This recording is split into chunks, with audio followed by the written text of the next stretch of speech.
Насаат Кейжиден адамды ойго салган ой берметтери. Куран туулган айда Куран окуйлу. Курандан бир аят окусам деп самаган тудуктар бар. Курандан бир аят окусам деп самаган дүнөйлөр бар. Курандын бир аятын көрсөм деп самаган сокурлар бар.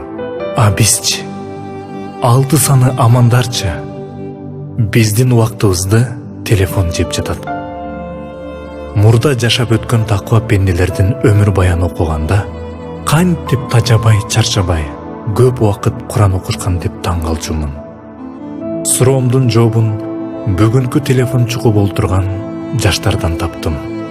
Көрсө, жүрөк кайсы нерсени жактырса, адам баласы аны аткаргандан тажабайт экен. Бир адам алымдардын бирине телефон чалып, мурда жашап өткөн мусулмандар Куранга кандай көңүл бурушкан деп сураса, алым: биз бүгүн телефонго кандай көңүл бурусак, алар Куранга ошондой көңүл бурушкан деп жооп берет. Куран сизден мурда кабырыңызга барып, сизди нуру менен тосуп алат. Ал эми телефон калат. Эми айтыңызчы, экөөнүн кайсысына көбүрөөк көңүл бөлөсүз?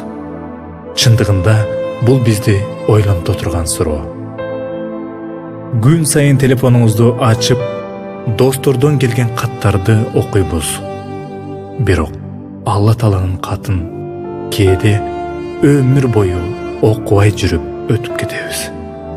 Эгерде телефонуңуздун экранына чаң жугузбай таза кармап, үйүңүздөгү Курандын бетин чаң басып калган болсо, анда сиз жараткан менен эмес, жаратылган адамдар менен көбүрөөк байланышта болуп жатасыз.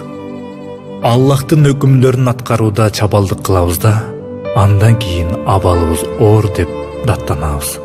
Эгерде телефонду кармаган сыяктуу Куранды да кармасак, балким Аллах Таала бизди ырайымына алып, ниеттерибизди жана урпактарыбыздын абалын жакшыртат эле.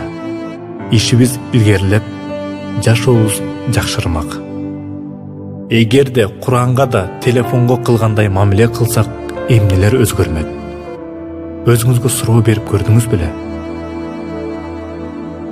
Кайсы жака барбайлы Куранды чөнтөгүбүзгө дайым салып жүрсөк болбойбу? Күн сайын бир барак Куран окуп турсак болбойбу? Унутуп калган сүрөлөрдү Куранды ачып, дароо кайталап алсак болбойбу? Куранга ансыз жашай албай тургандай мамиле кылсак болбойбу? Куранды балдарыбызга белек кылып турсак болбойбу? Сапарда колубузда Куран кармап, окуп жүрсөк болбойбу? Куран окууну күнүмдүк аткарылуучу эң зарыл иштердин катарына кошсок болбойбу? Эгерде телефонго карагандай Куранга да карай турган болсок, саналуу күндөрдө эле Куранды баштан аяк окуп бүтүрүп коймокпуз.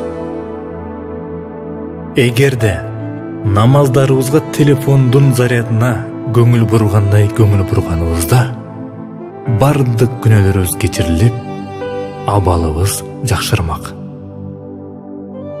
Эгерде телефонубузга бирдик кылып салган 1 айлык акчаны садака кылганыбызда, сооп таразабыз оор болуп, оорларыбыз айыкмак.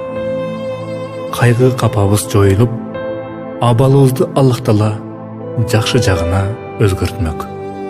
Эгерде биз соц тармактардагы каналыбызга, баракчабызга жазылган адамдарга көңүл бургандай, кошуналарыбызга жана туугандарыбызга көңүл бурганыбызда, бизди Аллах Таала өзүнүн мээримине курчап, душмандарга үстөмдүк болмокпуз.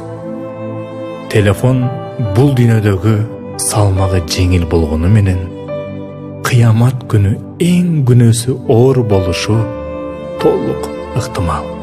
Андыктан аны туура жака пайдаланалы. Урматтуу менен мусулман бир тууганым, урматтуу агам, урматтуу иним, эже карындаштарым.